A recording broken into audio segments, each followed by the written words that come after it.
কৃষ্ণ আমাদের গোপালগঞ্জ একটি মন্দির। এই মন্দিরে গুরু মহারাজ এখানে এসেছিলেন।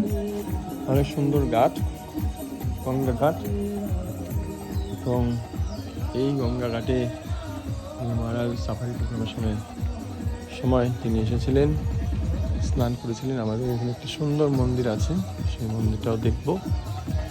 তো আজ হচ্ছে রামনবমী উৎসব। আজকে অর্ধবেলা উপবাস, সবাই রামনবমী পালন করবেন।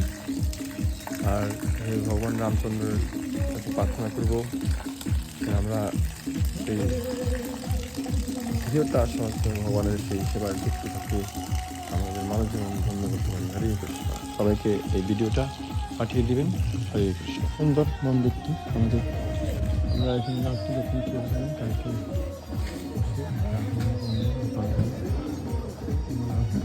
ঝড় হয়েছে।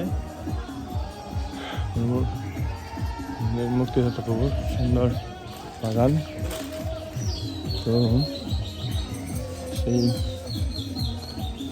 বাগান কলা বাগান এবং অনেক সুন্দর এটি দিব্য পরিবেশ।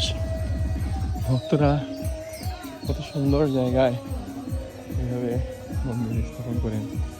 অনেক